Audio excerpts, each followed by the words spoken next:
हर ख्याल करेंगे। मलक साहब की आमद के लिए क्लिपिंग कर दीजिए।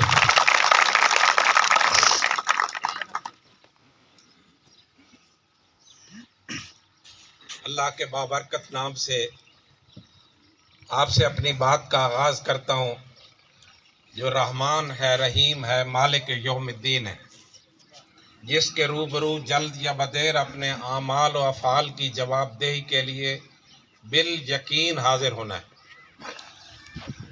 आज अफ्तार का टाइम भी हो रहा है। मैं अपनी मुख्तसर बात करता हूँ।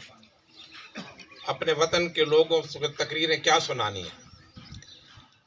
मैंने मजमूई तौर पर पूरे थल में और इस हलके में 3 बड़ी बड़ी बीमारियां तशखीस की जो हमारे मुआशरे को लाहक हैं।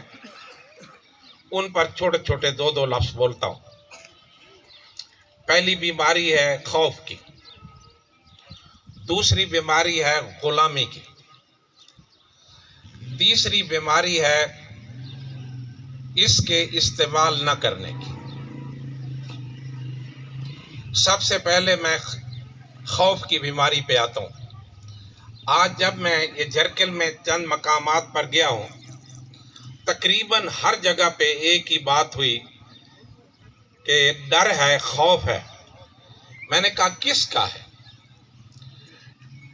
2-3 जगहों पर तो नाम लेने से वो मुतज़ब्ज़ब रहे, लेकिन जब मैंने ज़िद की तो एक पटवारी साहब का जिक्र आया, जिस पर मुझे मज़ीद सदमा हुआ कि हम अब इस गए गुजरे दौर तक पहुंच चुके हैं कि हमें पटवारी भी डराता है। ये एक खौफनाक सूरत हाल है।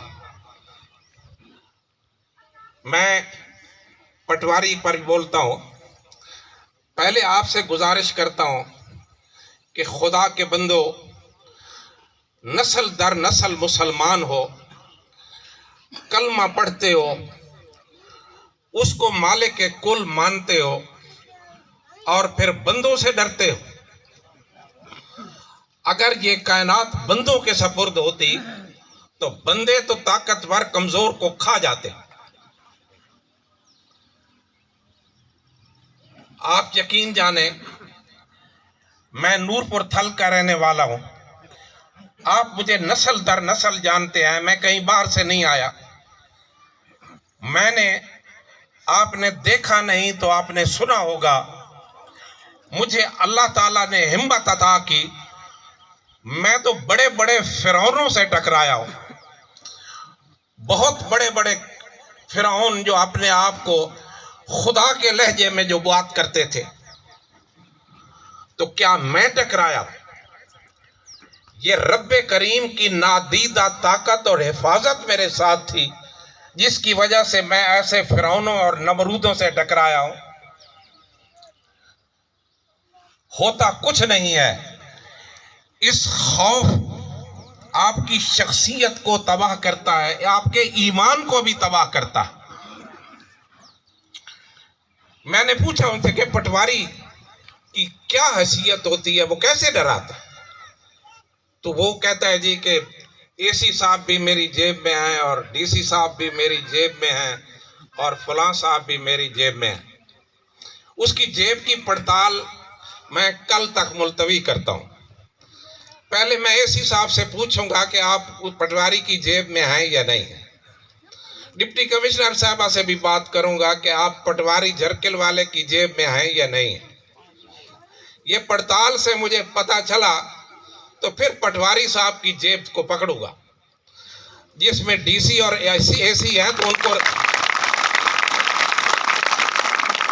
सबसे पहले आपको रिहा कराने की बजाय मैं पटवारी की कैद से अपने असिस्टेंट कमिश्नर को आजाद कराऊंगा। जब मैं एसी को आजाद करा लूंगा, पटवारी से डिप्टी कमिश्नर को आजाद करा लूंगा, तो आप तो फिर आजाद हो जाएंगे। लेकिन इसको इल्तिवा में रखता हूं, इसकी तस्दीक करूंगा। मैं पूछूंगा उनसे कि ये किस तरह ये एक पटवारी जो है ये दावा करता है कि मेरी जेब में असिस्टेंट कमिश्नर है और डिप्टी कमिश्नर है। अगर ऐसी बात हुई तो आप देखेंगे कि इसको यहाँ सर छुपाने की हिम्मत नहीं होगी, यहाँ ये पनाह ढूंढता फिरेगा, इसको मुंह छुपाता फिरेगा, ये पनाह ढूंढता रहे, इसको पनाह नहीं मिलेगी। अगर ऐसी सूरत हाल है तो ये खौफ की बात इनकी है। क्या पिद्दी और क्या पिद्दी का शोरबा।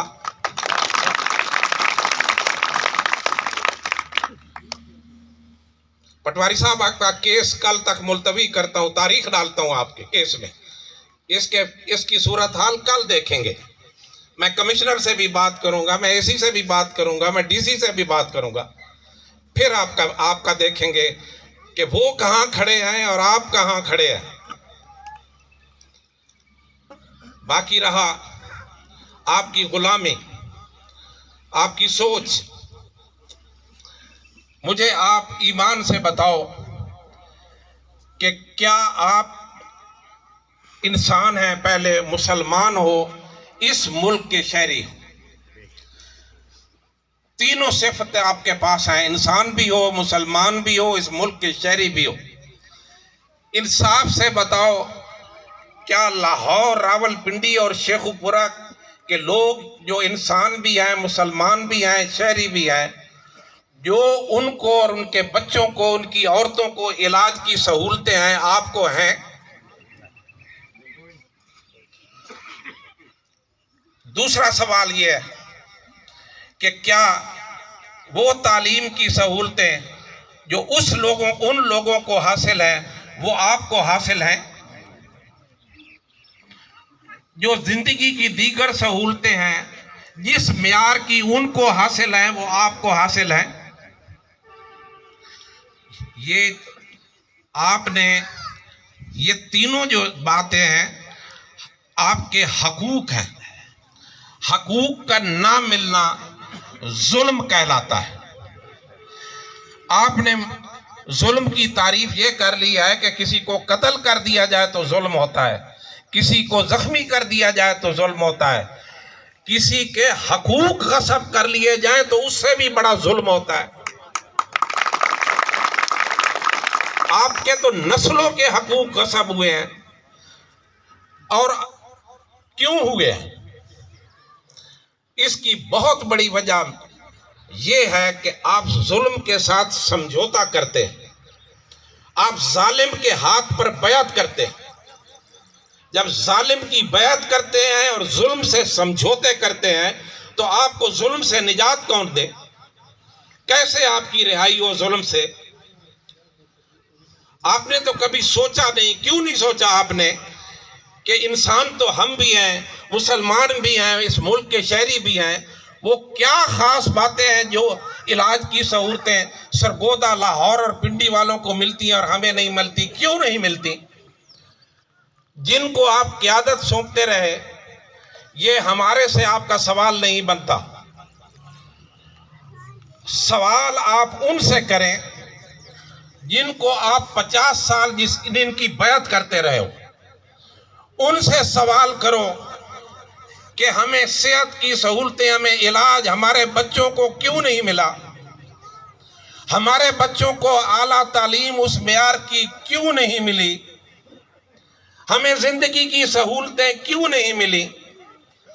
हम आपको वोट देते हैं, फिर भी दे देते हैं, लेकिन आप ये जवाब दे ही तो करें ना कि इतना ज़माना बीत गया, ना हमें अस्पताल मिले, ना इलाज मिला, ना सहूलतें मिली, ना तालीम मिली, तो फिर आप हमारी क़यादत किस मेरिट पर, किस बुनियाद पर करने आए हो? यही कि कोई ठेकेदारी निज़ाम है, इजारादारी है, ये पीरों की तरह सियासी गद्दियां कायम हो गई हैं। मैं अल्लाह की अता करदा ताकत के साथ इन गद्दियों को उखाड़ फेंकने आया हूं। ये गद्दियां उखाड़ फेंकूंगा जब आप अपने दिमाग को रोशन करोगे, गुलामी से निकलोगे। खुदा के बंदो, इंसानों को अल्लाह ने आज़ाद पैदा किया है, आप कैदी हो गए हो, आप गुलाम हो गए हो। आप उन बड़े लोगों से बात करते हुए आप जूते, उनके जूते की तरफ देखकर बातें करते हो, आप उनके चेहरे की तरफ देखकर बात ही नहीं कर सकते। कैसी जिंदगी बसर कर रहे हो? इंसान गैरत से जीता है, अना से जीता है, अपनी इज्जत के साथ जीता है। आपने तो अपनी इज्जत, गैरत, ये भी सब सियासत की नजर कर दी है। किस लिए? वो कौन से सुरखाब के पर लगे हुए हैं जिसकी वजह से आप उनके जूतों की तरफ देखकर बातें करते हैं? रोजा अफ्तार करें और इस नेक मौका पर कि अल्लाह ताला आपको इस जुल्म, इस गुलामी की कैद से रिहा करे, आप रिहा हो जाओ। और खौफ वाली बात, वो तो मैं पंजाबी दे विच आखां कि जे कोई चौधरी बनया फिर दवे, जमे ही कोई नहीं जड़ा तुहानू डराए, जमे ही नहीं। एक कल तू गिद्दड़ जिन्ना शेरां दियां खल्लां पाई हुई हैं, गिद्दड़ ने एक कल तू नजर आवन तो मैंने तलाक करना।